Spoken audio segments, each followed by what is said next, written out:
নমস্কার। সামনেই শিবরাত্রি, কিন্তু কেবল শিবরাত্রি পালন করলেই কিন্তু হবে না। তাহলে আমাদের কি করতে হবে সেটাও আপনি জেনে নিন। সামনেই শিবরাত্রি পালনের জন্য আমাদের কি করতে হবে? প্রতিদিন সকালের 5 শুভ অভ্যাসই আমাদের হবে মহাদেব শিবের বরপ্রাপ্তি প্রাপ্তি। কেন আমি কথাটি বলছি সেটা একটু শোনার চেষ্টা করুন। সামনেই শিবরাত্রি, এই বছর 15ই ফেব্রুয়ারি 2026 পালিত হবে মহাশিবরাত্রি।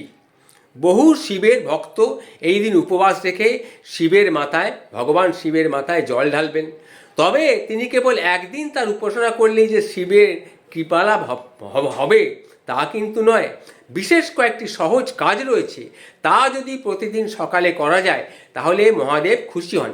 এমনিতে মহাদেবকে তুষ্ট করা কোনো জটিল বিষয় নয়, মন দিয়ে তাকে ডাকলেই তার সাড়া পাওয়া যায়।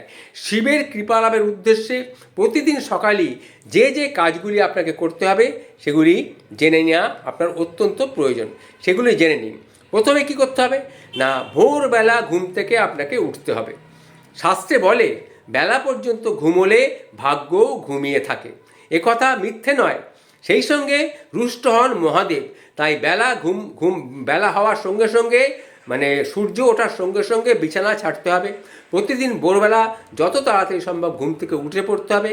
সকাল সকাল ঘুম থেকে উঠলে মন এবং শরীর চনমনে থাকেন, মহাদেবও কিন্তু খুব খুশি হন। তারপরে ঘুম থেকে ওঠার পর বাসি গায়ে ঘুরে বেড়ালে কিন্তু চলবে না। আপনাকে কি করতে হবে?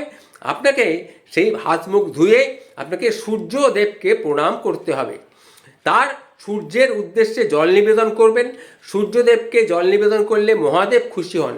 সেই সঙ্গে বাড়িতে গাছ থাকলে সেই গাছের গোড়াতেও একটু আপনাকে জল দিতে হবে।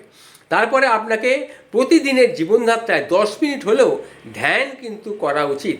বিশেষ করে দিনের শুরুটা যদি ধ্যান করা যায় তাহলে সারাদিন কাজ করার শক্তি আপনি পাবেন, মন চনমনে থাকবে। সূর্য প্রণামের পর এক মনে মিনিট 10 একটু ধ্যান করুন। এই সময় ভোলে বাবার নামই স্মরণ করতে হবে, এই ব্যাপারে কোনো সন্দেহ নেই। তবে আপনাকে শান্তি দেয় এমন জিনিস নিয়েও আপনি ভাবতে পারেন। তারপরে শিব ঠাকুরের উপাসনা, ধ্যান করা হয়ে গেলে মহাদেবের উপাসনা করুন। তবে সেটি করার জন্য বিশেষ কিছু জিনিসের প্রয়োজন তা কিন্তু নয়। সামান্য জল দিয়েই তাকে শিব ঠাকুরকে জলের সঙ্গে অভিষেক আর বেলপাতা দিন, তাতেই মহাদেব তুষ্ট হবেন। আর মন্ত্রোচ্চারণ আপনাকে করতে হবে।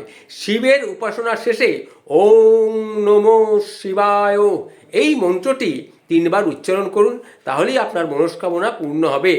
এই যদি কাজগুলি করতে পারেন, শিব ঠাকুরের কৃপায় আপনার জীবনটা সুন্দর হয়ে উঠবে। যে কোনো কাজ আপনি বাধার সামনে পড়বেন না, আপনার বাধাহীন হয়ে আপনি ঘুরতে পারবেন, সমস্ত কাজ সুষ্ঠুভাবে আপনি পালন করতে পারবেন। ওং নমঃ শিবায়।